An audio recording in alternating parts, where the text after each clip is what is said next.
ఏది చచ్చిపోయినానండి 90 రోజుల్లో బయటకు వచ్చేస్తావరా, మళ్ళీ ఇప్పుడులాగా పెళ్లి చేసుకోవచ్చు, ఇప్పుడు దాన్ని చంపొచ్చు, మళ్ళీ మళ్ళీ పోవచ్చు, ఇంకోటి మళ్ళీ రావచ్చు. 90 రోజుల్లో రేపు రావచ్చు. ఇది ఈ కాదు. చట్టం కాకుండా అరే ఉచ్చబోసుకునేప్పుడు కూడా పక్క మనిషి లేకపోతే వాడికి వణుకు రావాలి, అలాంటి చట్టం నేను రావాలి. అదే అంటున్నా, రావాలంటే మరి మీరు మేము మార్పు తీసుకొద్దాం రండి. ఏందండి రండి, ఇది? రండి. ఇష్టానికి చంపేసి 90 వాస్తవం రోజుల్లో సార్ మళ్ళీ ఇది. వద్దాం, బెయిల్ వచ్చేస్తది.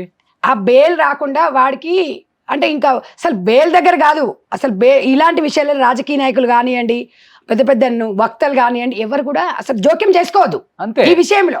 అప్పుడే మార్పు వస్తుంది సార్. ఇప్పుడు ఈ సంఘటన మర్చిపోయే ముందే మళ్ళీ ఇప్పుడు అలవాళ్ళలో అమ్మాయి తల్లి ఒప్పుకోలేదని చెప్పేసి లవరు ఆ పిల్ల కలిపి ఆ అమ్మాయి తల్లిని చంపేసి ఏది కన్న తల్లిని దరిద్రపు అనకూడదు, దరిద్రపు ఉండనే అది ఏమంటే చంపేసి ఇంట్లో శవాన్ని పెట్టేసి 1 year దానిపైన బండలు మార్బుల్స్ వేసేసుకొని ఆ ఇంట్లోనే సంసారం చేస్తున్నారంట. ఇక ఇప్పుడు మానవ సంబంధాలు ఎక్కడున్నాయి చెప్పండి, అది మళ్ళీ పోయి కేసు పెట్టి మళ్ళీ కేసు పెట్టి మమ్మ కనిపించట్లేదు.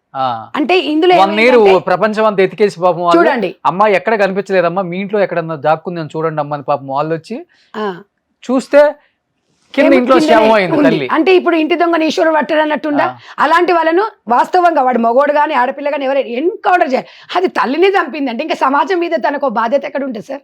మొగుడు చంపుతానే ఉంటుంది. నేను అదే అంటున్నా. ఇప్పుడు హరిబాబు విషయంలో వాడు బయటకు వస్తే ఆడు సొంతం భార్యని చంపి కడుపులో ఉన్న పిల్లని చంపినోడు రేపు తల్లిని కూడా చంపొచ్చు.